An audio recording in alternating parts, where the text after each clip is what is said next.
Mapagpalang hapon po sa inyong mga kapatid o mga kaibigan. Ano po sa lahat ng nanonood ng video ito. Meron pa ako sa inyong share na kaunting mensahe po para sa lahat. Ito po ay napakahalaga sa buhay ng isang tao. Kaya kasi maraming ligaw na landas, maraming ligaw na katuruan na hindi nakapaloob sa Biblia. Napakarami po na taong kawawa, maraming taong napapahamak dahil po sa kakulangan sa pag-aaral patungkol sa buhay na walang hanggan, pag-aaral patungkol sa mapa ng buhay ng isang tao tulad po ng Biblia. Yan, ito po ay kaunting mensahe lang po ito para sa lahat, para kahit paano magkaroon po tayo ng ideya tungkol sa ating buhay dito sa mundo o sa lupang ibabaw. Tayo po ay manalangin muna ng sandali. Samahan niyo po ako sa ating panalangin, sa ating pag-aaralan. Tayo po ay yumuko at pumikit ng ating mga mata. Diyos na makapangyarihan sa lahat, kilang Yahweh, kilang Panginoon Kristo, Diyos na buhay. Muli po kaming lumalapit sa iyo sa mga oras ito at humihingi Ama ng anumang kapatawaran, anumang nagawa namin pagkakasala sa ibang harapan, anumang pong karumihan ng aming puso't isipan, hiningi po namin sa inyo ang kalinisan ito. Ama, maraming salamat po sa mga oras ito at sa iyong kapatawaran at sa iyong kalinisan. Salamat po Ama sapagkat kayo po Ama ang nais namin kasama sa mga oras po ito. Ama, samahan mo kami sa aming pag-aaral na iyong salita patungkol sa buhay na walang hanggan. Kayo po Ama ay siyang magbigkas, magpaliwanag sa lahat ng taong makapanood ng video ito, Panginoon. Upang sila po Ama ay magkaroon ng ideya patungkol sa kanilang buhay. Patuloy mong pagpalayang Panginoon ang sinumang nanonood ng video ito, Ama, upang sila po Ama ay magkaroon ng ideya patungkol sa kanilang buhay, sa kaligtasan. Ama, maraming salamat po muli. Ang lahat pong ito patuloy po ay tinataas sa inyo at pinagkatiwala, Panginoon. Sa iyo po muli Ama ang kapurihan, kadakilaan, tanging pangalan ng Panginoon Hesus Kristo at ng Banal na Espiritu Santo. Amen.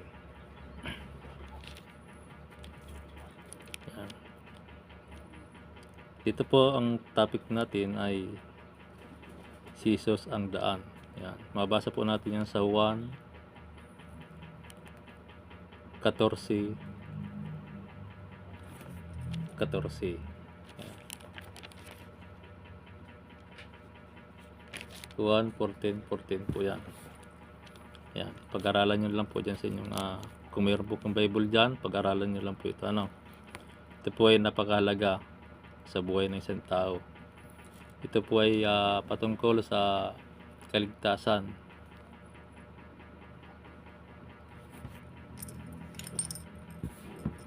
Ng ating buhay. Kaya napakahalaga po ito mga kaibigan, mga kapatid, na pakinggan nyo po ito.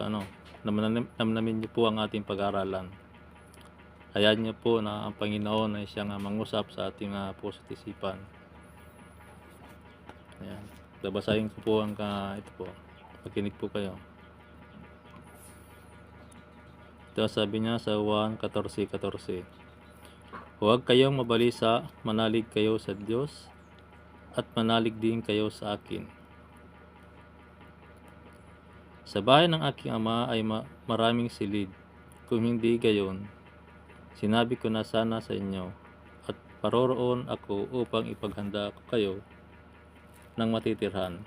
kapag naroroon na ako at naipaghanda na kayo ng matitirhan, babalik ako at isasama kayo sa kinaroroonan ko. Yun po ang pangako ng Panginoon sa kanyang pagbabalik. Ano po? Kaya darating ang panahon na babalik talaga ang Panginoon. Kailangan po ay maging handa tayo sa kanyang pagbabalik. Kasi napakahirap po kung hindi po tayo handa sa kanyang pagbabalik. Ano po? Kasi ang pangako niya, bibigyan tayo ng matitiran sa langit nung siya po umakyat sa langit. Ngayon po siya ibabalik. Hindi po nalalaman ng karamihan. Hindi po natin alam kung kailan po siya babalik. Kaya nga po pinagpaunan niya ang Biblia o ang kanyang salita upang ang sino man na makatuklas ng mga bagay na ito sa Biblia ay malaman niya kung malaman niya ang mga bagay na patungkol sa kanyang buhay. Ano po, kung ganoon ay siya po ay handa sa kanyang buhay sa pagbabalik ng ating Panginoon. Kasi napakahirap po talaga na hindi handa. Kailangan po habang maaga pa lang ay nakahanda po tayo sa kanyang pagbabalik. Ano po? Kaya lagi po tayong manalangin araw at gabi, mag-aral ng kanyang salita para hindi mailigaw ng sino man. Kasi marami pong nangliling lang ngayon. Ano po? Yan, pagpatuloy po natin.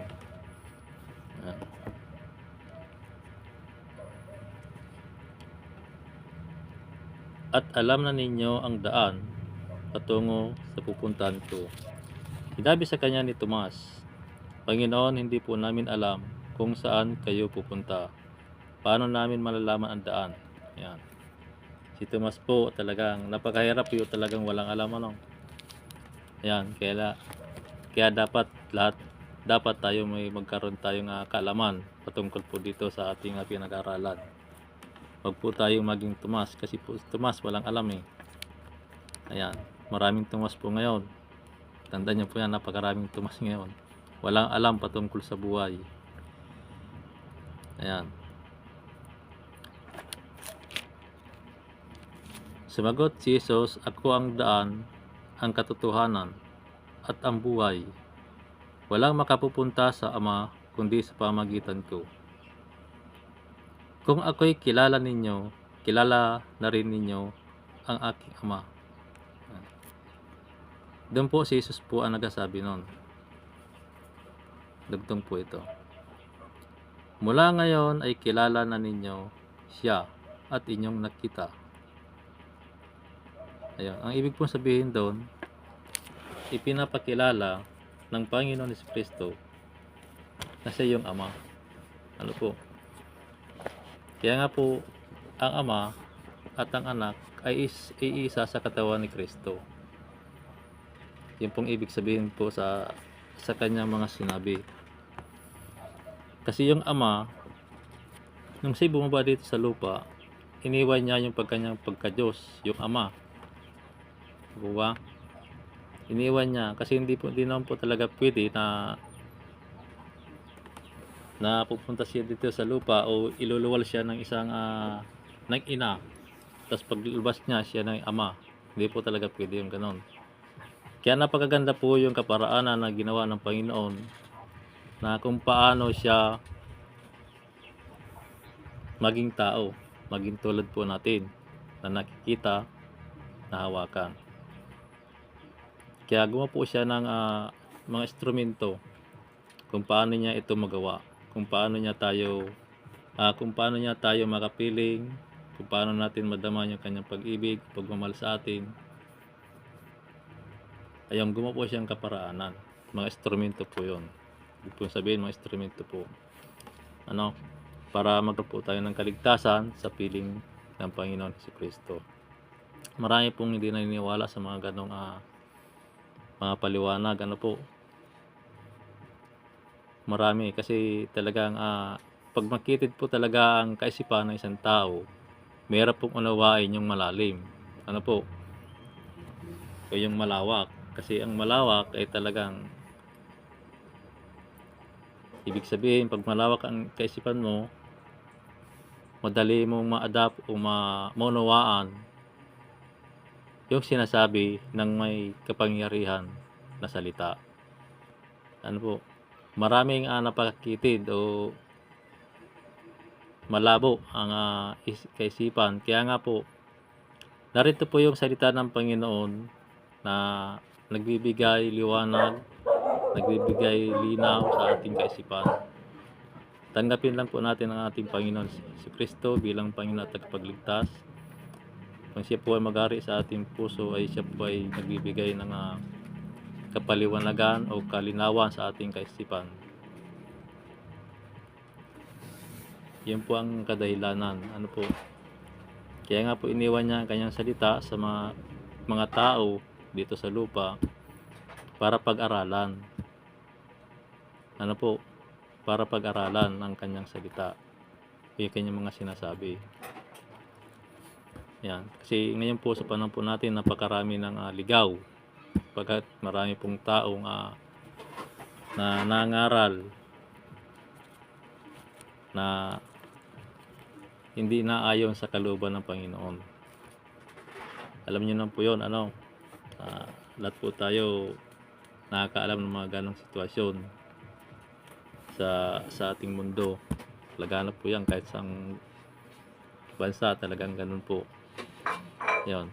Ang kailangan po nating gawin, manalig sa ating Panginoon Jesucristo, pag-aralan ang kanya mga salita para hindi po tayo mailigaw ng landas ng sino man nagtuturo ng kalikuan. Yan lang po ang aking may-share sa inyo. Kahit paano po magkaroon po kayo ng ideya patungkol po sa buhay natin dito sa mundo. Ayan. Kailangan po lagi po kayong mag-subscribe at lagi po kayong subaybay sa ating mga ina-upload na video, no? Para marami po kayong malaman o matutunan sa anumang ina-upload kong video. Yan. Hindi po ako mag-upload ng video kung wala po kayo matutunan. Kaya ako dito po ay tahimik lang kasi napakahirap po yun na madaldal ka nga pero walang matutunan yung nakikinig sa'yo. No, kailangan pag nagsalita ka, mayroon pong matutunan yung nakikinig. Yan. Pagpalain po kayo ng Panginoon at mag-ingat po lagi. Lagi po kayong manalangin araw at gabi. Pag-aralan niyo pong mabuti ang salita ng Panginoon. Yan lang po ang aking mensahe para sa inyo. Para din po sa pagmamahal ko sa aking kapwa. Ayan. Apo Liwanag, Apo Ronald. Sa spiritual na magagamot. Kaya po, libre po ang ating gamutan. Spiritual, physical, yan. Pagkat sa Panginoon po, wala pong imposible. Lahat ay kanya magagawa. Ayon po sa ating pananalig sa Panginoon, magagawa po talaga niya ang lahat. God bless po sa lahat. Pagpalain po kayo ng Panginoon.